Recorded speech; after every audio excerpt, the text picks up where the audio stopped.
Okay, I think we're going to get started. Welcome, everyone. Good morning. We will be having, so this is the CalABLE update for 2022, and we have Dante Allen here. He is the Executive Director of CalABLE and is responsible for directing the launch and operations of CalABLE. Prior to joining CalABLE, Mr. Allen had a leadership role with the California Department of Public Health's Office of Health Equity, where he developed communication strategies to promote the concepts related to the social determinants of health. He also served as a key advisor to the Deputy Director of the Office of Health Equity, the state's senior executive addressing disparities and health inequities. Mr. Allen also served in a senior communications role at the Chevron Corporation, the St. Joseph Health System, and Kaiser Permanente, where he served as the president of the Kaiser Permanente Association for Employees with Disabilities Business Resource Group. Please welcome Dante Allen to share more about the CalABLE program and benefits. Thank you, Patricia, and good morning to everyone. I am very pleased to join the ARC in your 15th annual public policy conference. I hope you're enjoying the conference. I was able to check out the general session this morning, and it was delightful to see Jordan Lindsay in his Star Trek gear helping us chart a path through the galaxy. And I'd like to think of my role with you this morning to do a little bit of that myself. And so I have a presentation, and I'm going to go through really quickly in order to share with you some information about CalABLE. One of the things that I want to navigate with you is that CalABLE still remains one of those best kept secrets of the state government. And so I want to shed some light on it. I also want to show you some policy opportunities to help continue to enhance CalABLE and other ABLE programs in order to be more helpful to many more people. So I'll start off with a presentation and we can go on from there. So ready to begin when you are.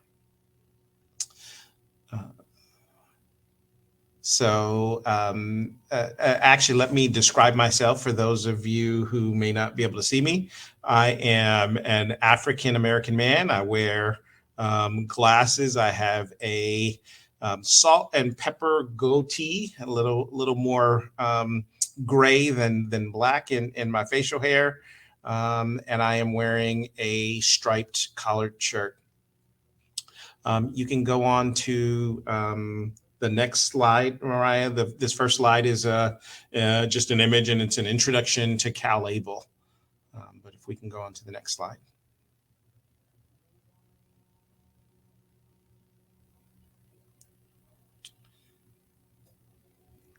We'll just give her a few more minutes. Okay. She might still be finishing up in the general session.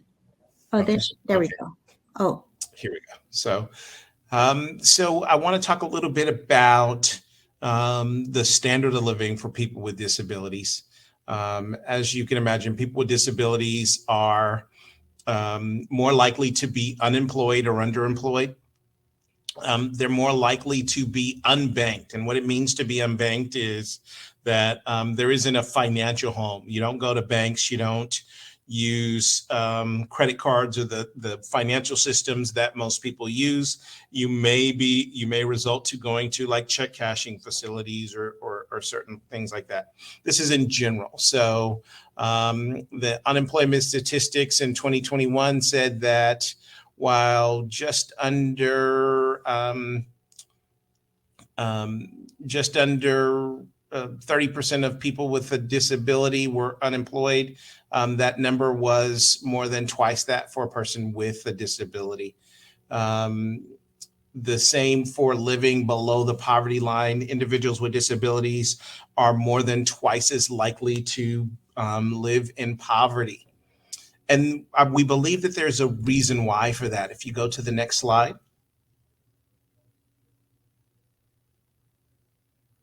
Actually, it may help, Mariah, if you click on slideshow and play from current slide.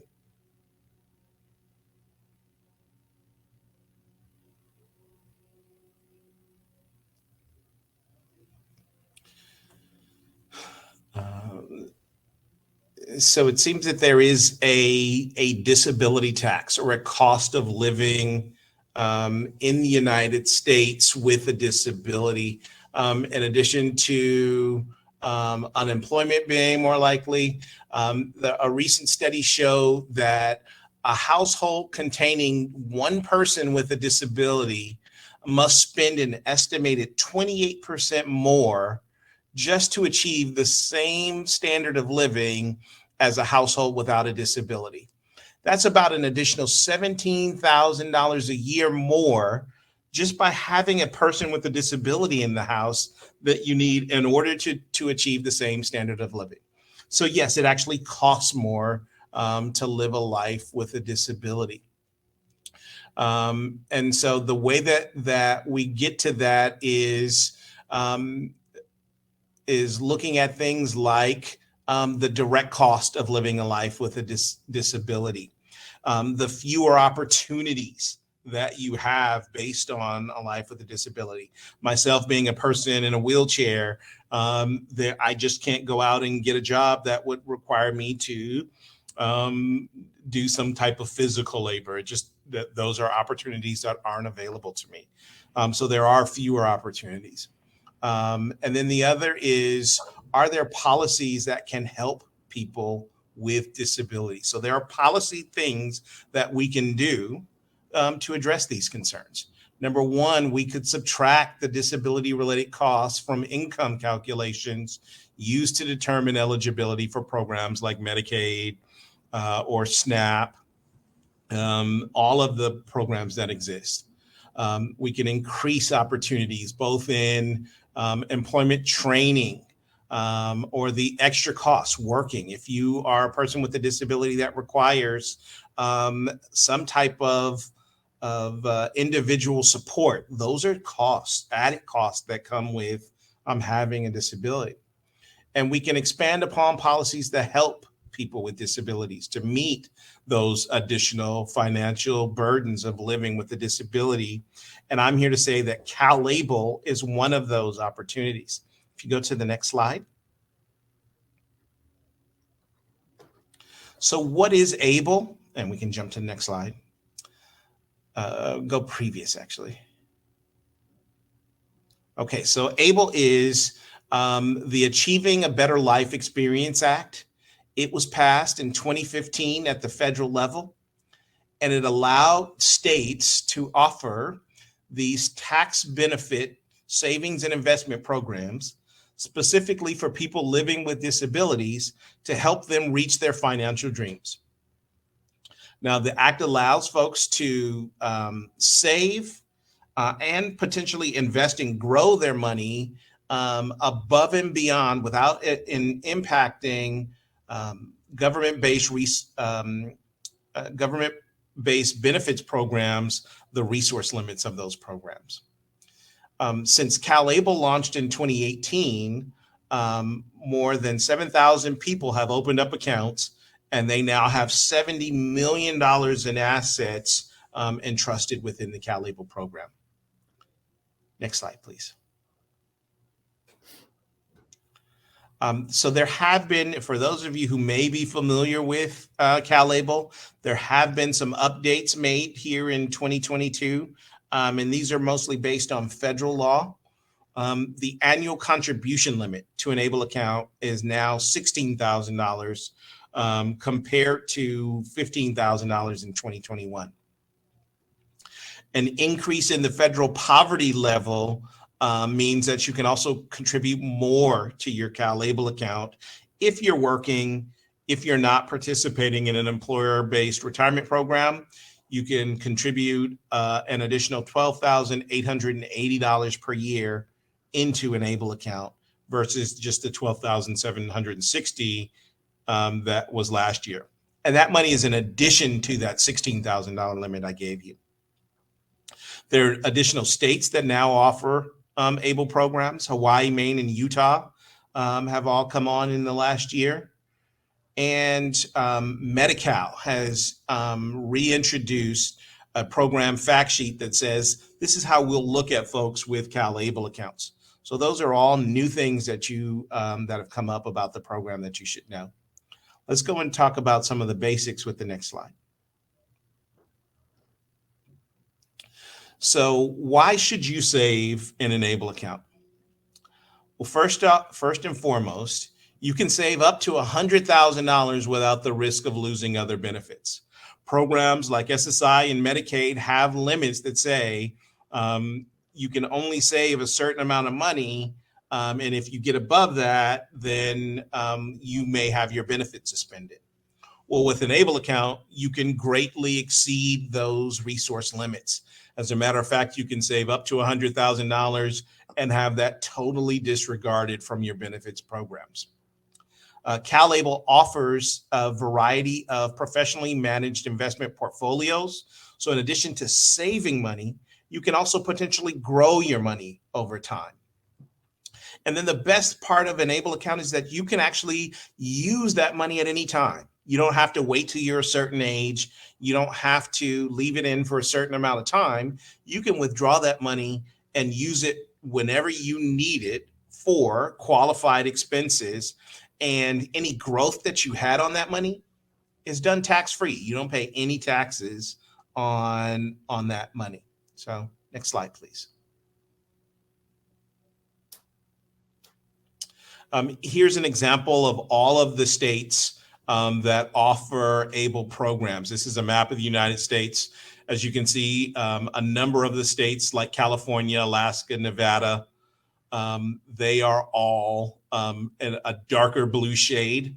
That darker blue represents those states that accept out-of-state residents in their ABLE program. So you can live anywhere in the United States and you can open a CalABLE account. Those lighter blue colors like Arizona, New Mexico, Texas, Florida, those are programs that only accept in-state residents. So you must live in those states in order to open a program. And then you see the final few states, Idaho, North Dakota, South Dakota, Wisconsin, are in gray, and those represent states that don't offer an ABLE program. So if you live in one of those states and you wanted to join an ABLE program, you'd have to come to a state like California that accepts out-of-state residents.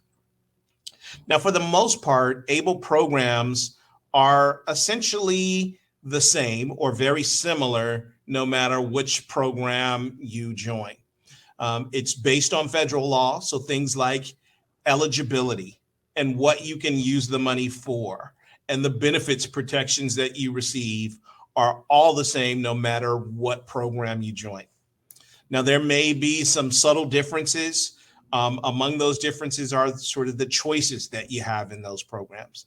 Some programs offer, for instance, a prepaid debit card that you can use to access your money that's in your ABLE account. Some states offer different choices for investments. And sometimes the fees may be a little different depending on the program.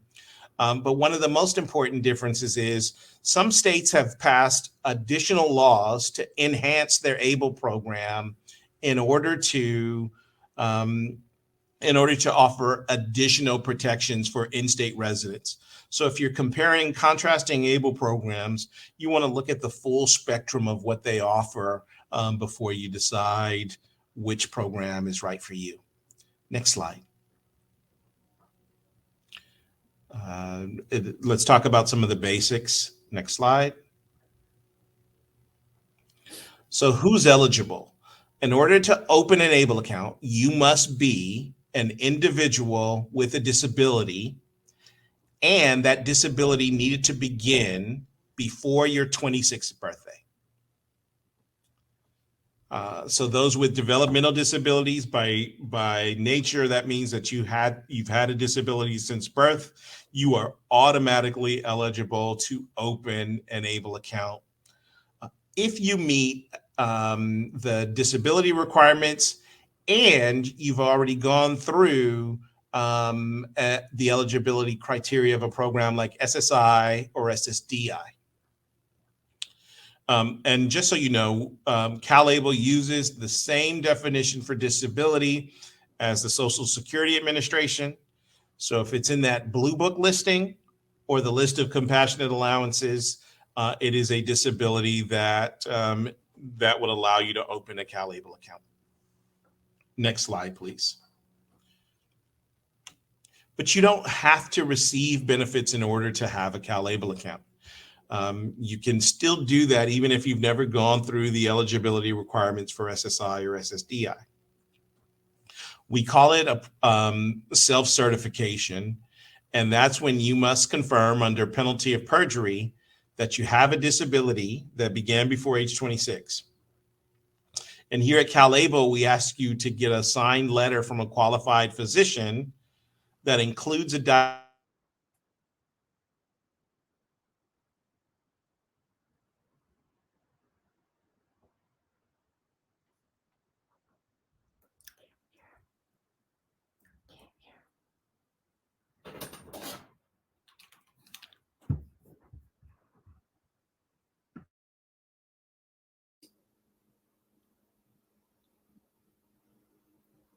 Dante, I think you're muted.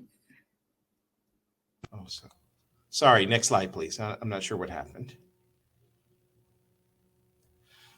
So who can open an account? You can open an account at any age, again, as long as your disability began before 26. Next slide. But you're only allowed to go back one, please. You're only allowed to have one ABLE account at a time. The individual with the disability is always the owner of the account. And that's even if that person is a minor or if that person is conserved. If the person is a minor or conserved, the account can be opened by an authorized legal representative, which would include a parent, a legal guardian or conservator, or someone with power of attorney over the financial affairs of the beneficiary. But the important thing to know is that if the beneficiary or the person with the disability is the owner of the account, that means that the money that is in the account belongs to that person. It's in their own name. And again, it will not affect their ability to be eligible for benefits like SSI or Medicaid. Next slide.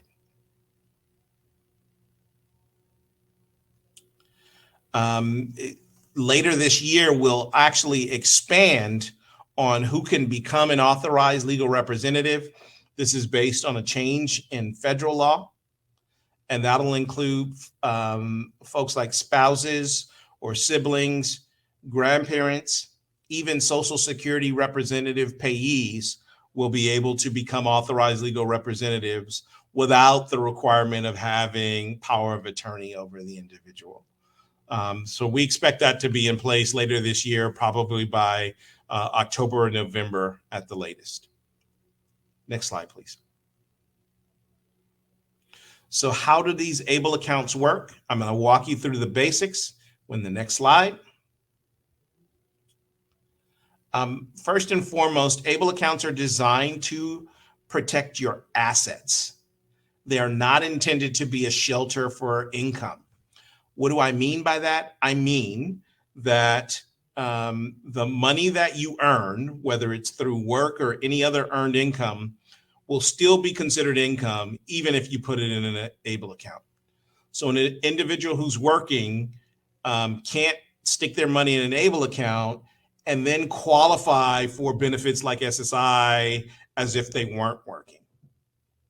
But it will allow you to exceed the resource limits or the asset limit of programs like SSI. You may be familiar that a person receiving SSI can't have more than $2,000 in savings. If they exceed that amount, they may have their benefits suspended. You can choose to have your money placed in a savings account, or you can potentially grow your money through investing in CalABLE mutual funds. The earnings in a CalABLE account are tax-free as long as when you withdraw money, you use it for qualified disability expenses. And you can always choose to split your money between the savings opportunity and the investment opportunity. And the great news about an ABLE account is that anyone can contribute to an ABLE account. And when the money comes from any third party, whether it's family, friends, a church, that money is not counted as income against their benefits if the beneficiary is receiving benefits. Next slide. So as I mentioned, a person receiving SSI before ABLE could only have $2,000 in savings without impacting their SSI benefits. Typically, you'd get a letter saying, hey, you have an excess in resources and you need to spend that money down. If you don't spend that money down fast enough, we'll suspend your benefits until you get that money below $2,000. Now, with an ABLE account, an individual can save up to $16,000 a year and up to $100,000 in total without your SSI being impacted at all.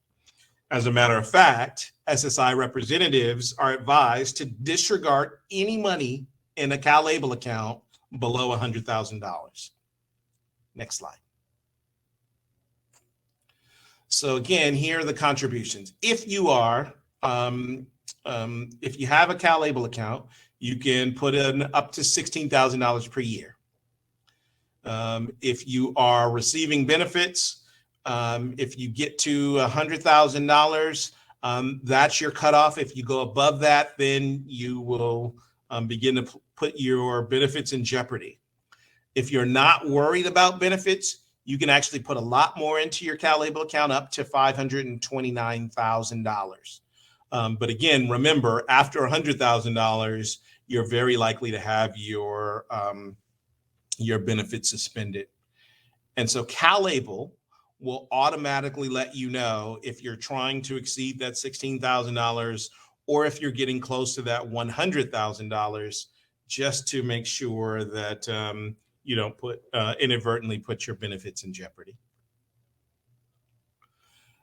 If you place the $16,000 into your account can still continue to grow. There's no problem with that.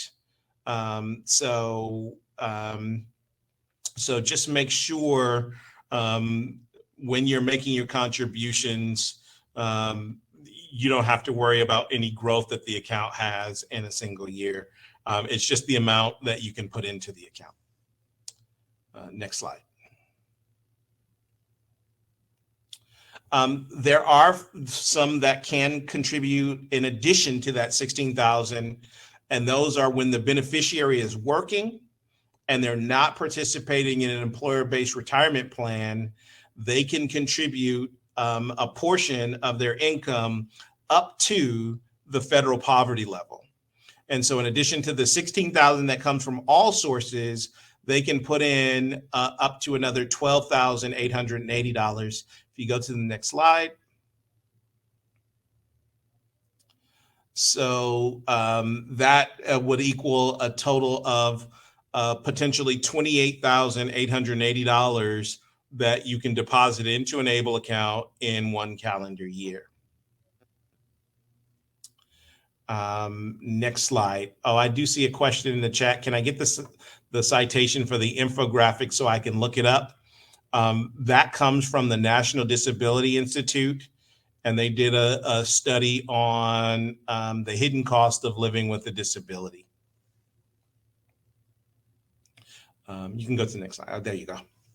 The great thing about a CalABLE account is that you can save and grow your money, but you can also spend it when you need it. You don't have to wait for a particular age in order to be able to access that money like a 401k or a Roth IRA. Next slide.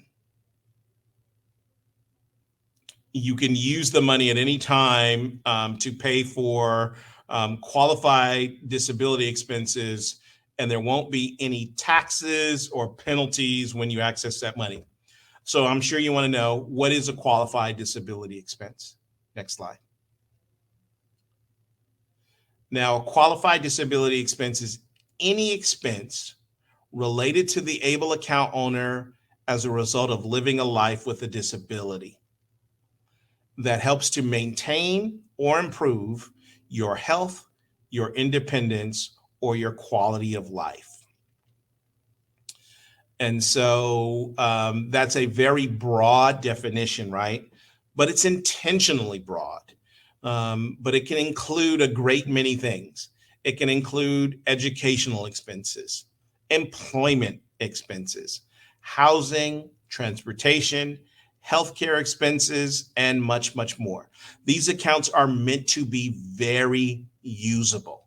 It's not going to be oh, you can use it for this, but you can't use it for that. It is a very broad definition. If you go to the next slide,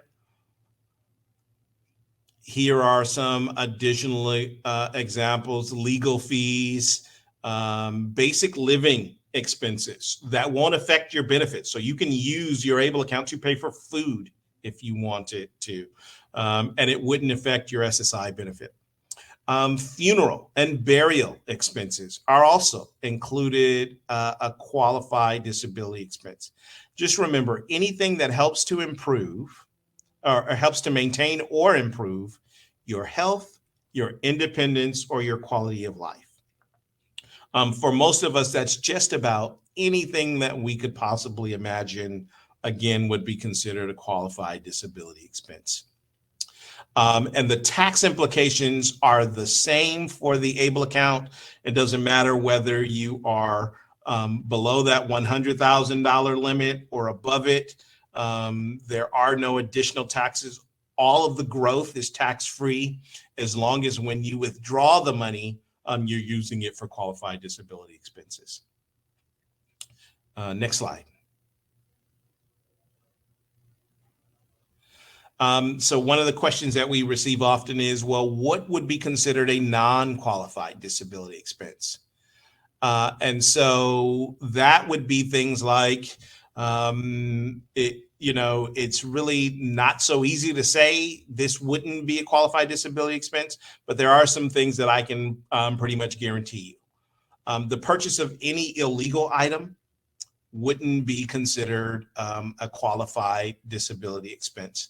But the Social Security Administration has gone a little bit further to say that they would, they probably won't cover things like if you wanted to use it to pay for gambling, that wouldn't be considered a qualified disability expense.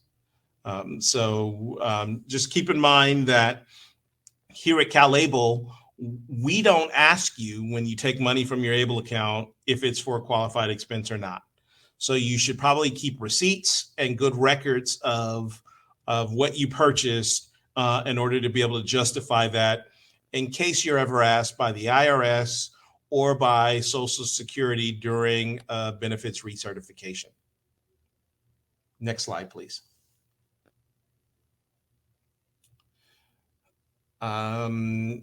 So here are just a few examples: purchase of drugs, alcohol, or anything else illegal, purchasing gifts for other people. Those would not be considered qualified disability expenses. Next slide. Let's talk a little bit about some of the misconceptions about CalABLE, because there are people who have heard about ABLE accounts, but then say, oh yeah, well, I don't think an ABLE account is the right thing to do. And some people have heard like the fees for CalABLE are really expensive. And I would argue that the fees associated with an ABLE account are very inexpensive. Again, this is a program that is run by the state of California. I am a state of California employee, and we've done everything that we can to keep the fees low. And for example, if you have a CalABLE account with a $3,000 balance, even if you choose to invest and potentially grow your money over time, the most that it would cost you to run your account for the full year is about $53. That is just over, what is that, $5 a month to have an ABLE account. That's cheaper than many banks' checking or savings account fees, right? And with those commercial banks' fees, you don't have the potential to grow your money like you can with a CalABLE account. Folks have said that transferring money to and from a CalABLE account is complicated. And there are no bank branches that you can go to say, hey, I want to deposit or withdraw money. But there are many ways that you can access the money in your CalABLE account. In order to withdraw money, you can do a number of things. You can either link any commercial checking or savings account to the ABLE account, and you can make electronic payments back and forth or transfers back and forth. You can mail in checks or request a check be mailed to you. There are charges related to having a check mailed to you or to your to a payee. But you can also use, we have a prepaid debit card, which you can load money directly from your ABLE account onto the card and then use that everywhere that Visa debit cards are accepted. Another misconception is if you were diagnosed with having a disability after age 26, you are not eligible to own a CalABLE account. And that is not exactly true. Yes, your disability had to begin before age 26, but that disability is not dependent on a diagnosis before age 26. So as we know that there are many conditions that you may receive a diagnosis later in life, but the actual onset or the beginning of the disability could have happened much earlier. That's the case a lot of times with many mental health conditions. Even if you are not diagnosed with, say, a mental health condition until your mid to late 20s, that condition could have began in your late teens or early 20s, and you would still be eligible for a CalABLE account. The final misconception that I'll talk about is many folks have heard that Medi-Cal will take all the money that's left over in a person's CalABLE account after they pass away. Again, that's something that's not exactly true. Here in California, especially, we've passed a law that said that Medi-Cal will not seek to recover money from your CalABLE account after you pass away. And I'll talk about that a little more. Next slide. So what happens when a person passes away? Well, first and foremost, any outstanding qualified disability expenses can be paid by the authorized legal representative, including, like I mentioned, like death and burial expenses are a qualified disability expense. And so then any remaining funds would be transferred into the deceased individual's estate, and then that money can be divided amongst heirs, like when other folks pass away. Next slide. And so you may be familiar with California law that says that if an estate is required to go through probate, then Medi-Cal may get another opportunity to attempt to recover funds, not from the CalABLE account, but from the individual's estate. And again, that'll only happen if the individual's estate is required to go through probate, meaning that the value of the entire estate is worth $150,000 or more, that the deceased individual was age 55 or older, that individual was a user of comprehensive Medicaid services like in-home support, skilled nursing, and a few other big ticket items. And that individual is not survived by a spouse, a child under the age of 18, or a disabled child of any age. Now, unless all of those things apply, Medi-Cal will not seek to recover from an individual's estate. So if you've heard that, oh, well, Medi-Cal will just take your money after you pass away, so you shouldn't open a CalABLE account. That is not the case for the vast majority of people. There's only a very small group of people that would apply to. So if that's the thing that's holding you back from opening a CalABLE account, I highly encourage you to reconsider. Next slide. I see a question here in the chat. Could I transfer money from a special needs trust to a CalABLE account?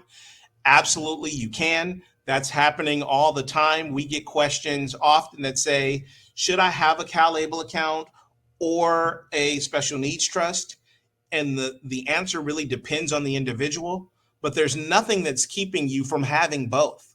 You can actually have a special needs trust and then use that money to fund your CalABLE account. And the CalABLE account actually gives you a little bit more flexibility than the special needs trust. The other question says, what if you had a 401k employee sponsored, but don't now, but still have money in that 401k? Can you still make the working disabled contributions? And yes, you can. You can have a 401k. You just can't receive like any kind of employer-based contributions the same year that you do those able to work contributions. So I wanted to give you one last policy element that can help us really enhance the Federal ABLE Act. And that is the Able Age Adjustment Act that is now making its way through Congress. That would raise the age of onset of disability for ABLE eligibility from 26 to 46. And that would mean another 6 million people would be eligible to open these ABLE accounts because their disability began between age 26 and 46. So if you are interested, you can write to your elected officials in Congress and in the Senate and let them know that you want them to support the Able Age Adjustment Act.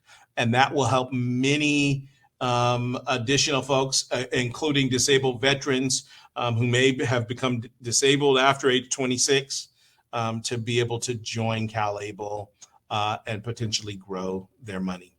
Next slide, please.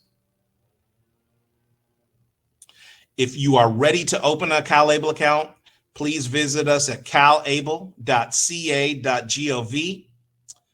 And it takes about 15 minutes to open a CalABLE account. There are, just looking at the chat again, are there issues or tax implications if contributions are more than $16,000 a year or $100,000? First and foremost, you can't put in more than $16,000 a year. We don't allow it. We'll tell you, hey, you've put in too much money unless you fit in that able to work category. But if you exceed more than $100,000, there are no tax implications as long as when you're using the money, you're using it to pay for qualified disability expenses. If you are above $100,000, there may be benefits implications, but not tax implications. And an individual has a CalABLE account, would like to pay for a car or housing down payment. Would CalABLE be able to support that with what I've been saving so far?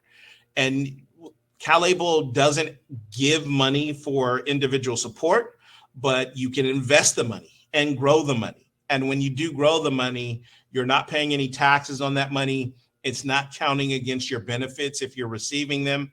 And so if you're saving money now for a housing down payment, if you get above $2,000, that could put your benefits in jeopardy if you're receiving SSI. Unless you put that money into a CalABLE account, then it won't count against you. Next slide.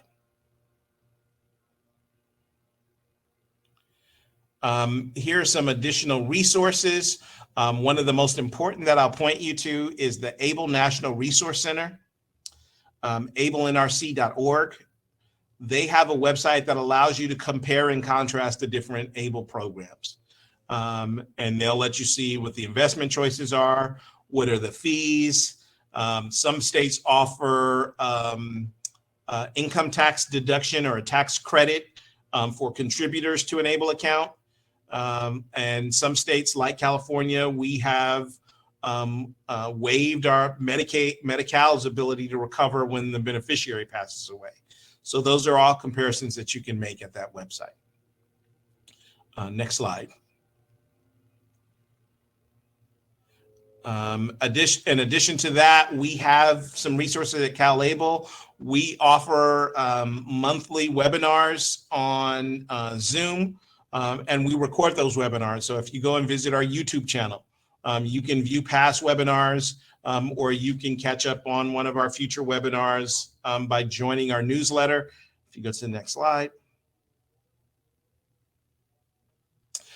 You can reach out to myself or any member of the CalABLE team. Our email address and phone number are available. And yes, we do answer the phone. We do respond to your emails and are happy to include you and answer any questions that you may have. Next slide.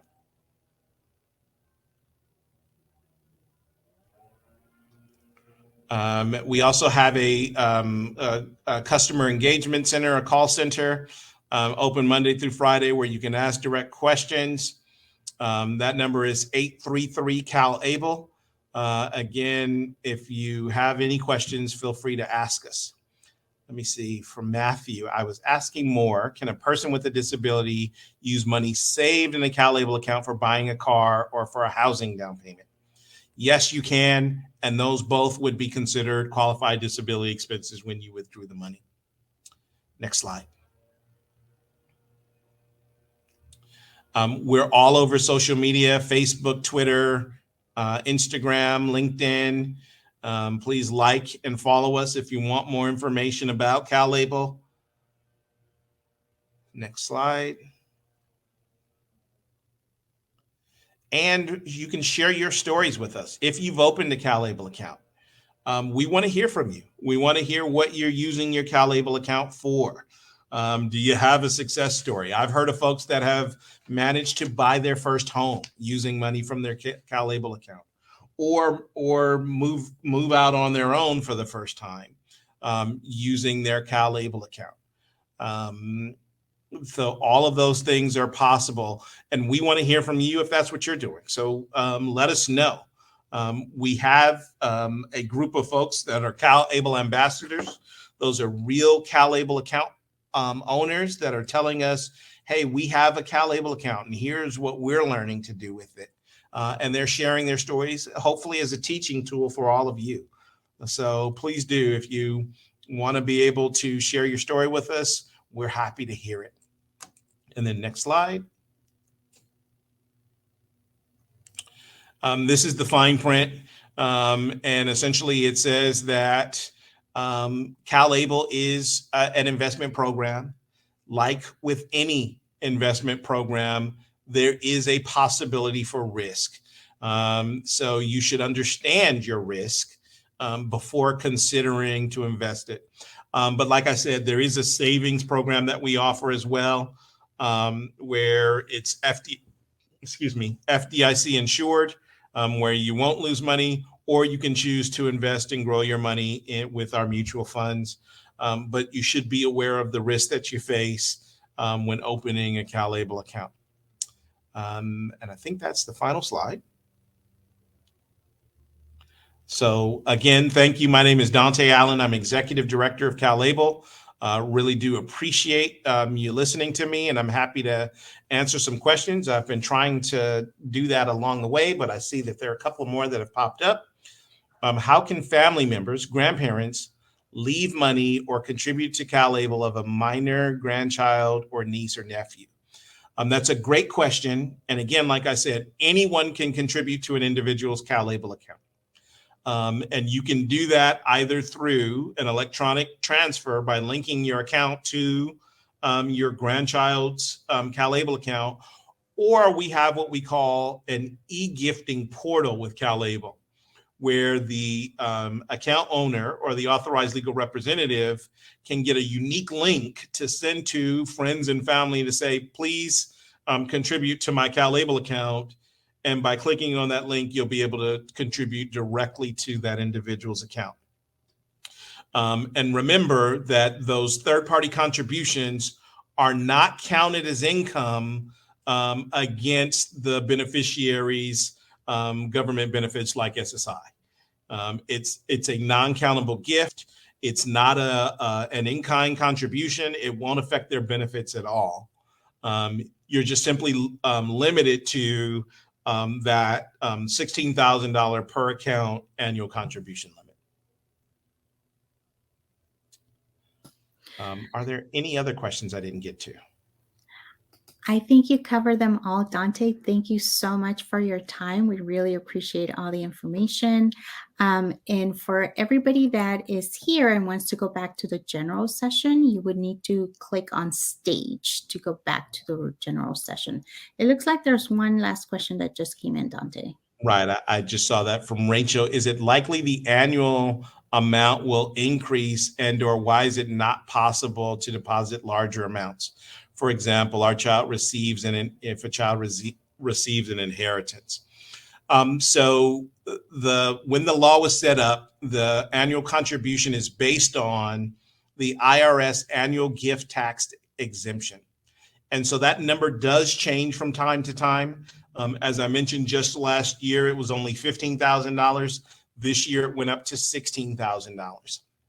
And so, yes, because of that limit, it can be difficult if a child receives or if an ABLE account owner receives an inheritance above the amount that you can put into an account in a single year.